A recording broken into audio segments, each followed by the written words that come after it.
And I spoke just a little while earlier to Dr. Randeep Guleria, the chief of the All India Institute of Medical Sciences. He's also, of course, advising the government on its COVID-19 strategy. Dr. Guleria, why have we seen a sudden spike in cases, particularly over the last couple of days? And it's not just in the number of cases, but the number of people who've died as well. Does this concern you?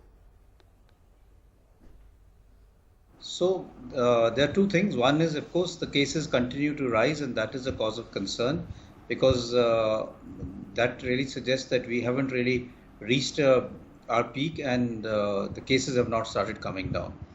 It's also important to remember that this could also be linked to the number of testing that we're doing. We are now doing close to 80,000 tests per day, and would probably cross 100,000 by the end of the week. The more the testing you do, the more the cases you will pick up. But having said that, still, I would have liked it if we did more testing and still number of cases still remained the same.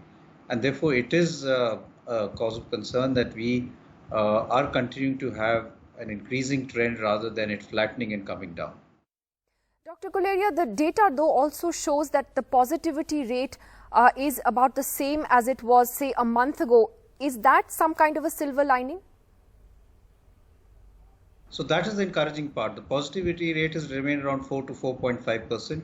So if you look at the number of people tested and the number who are turning out to be positive, it has remained more or less the same. So like I said, it may be more related to the number being tested rather than actually an increase in number of cases. And the other interesting or important thing is that the number of the areas where you're getting the maximum number of cases are just a handful. A large part of the country, the number of cases actually has declined or is not showing a rising trend as is in these hotspots. But Dr. Guleria, are we in community transmission or not? We've been trying to ask this question and haven't really got a clear answer from the Health Ministry, but just seeing the sheer number of cases now and the different areas from where they're being reported, are we not in community transmission? So if you look at it at the level of the country, that is at the India level, I don't think we could say that there is widespread community transmission as far as the whole country is concerned. And like I've said before, the cause of concern is always in the hotspots, that is there some degree of community transmission occurring, and if we have that doubt, how do we prevent that? So I don't think we could say that at a national level we have community transmission, but we need to be very wary of these hotspots, because there we have a large number of clusters developing. And we need to have very aggressive lockdown, quarantine and social distancing as far as these areas are concerned. So are you suggesting then, Dr. Guleria, that the focus should be on these containment zones rather than larger areas and larger districts, because we are also now slowly exiting the lockdown as well? I think so. I think we need to now work on micro planning, look at these areas zone by zone, district by district, and see how aggressively we can have a containment strategy, how we can prevent the number of cases from increasing here. And each area may have to adopt a different strategy. Remember, we are a very large country, and different parts of the country have different challenges. There could be socioeconomic challenges, there could be challenges of crowding as we would see in urban slums. There could be challenges which are related to other factors which are specific for that region. And therefore, one size fits all may not really work now. We will have to do a micro planning at each level.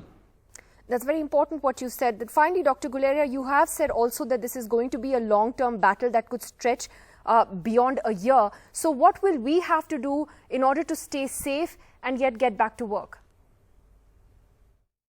Yes, I think that is the most important thing, because COVID-19 is not going to go away or disappear very quickly. It's going to be there for quite some time. We hope that with the vaccine coming around, we may be able to really get a hold of the disease. But we will have to have a new normal, and that would mean that we will have to look at how do we function on day-to-day activities with social distancing. We will all have to go around wearing masks for quite some time, hand washing, a lot of things like cough etiquettes and no spitting and things like that will have to come into force in a big manner.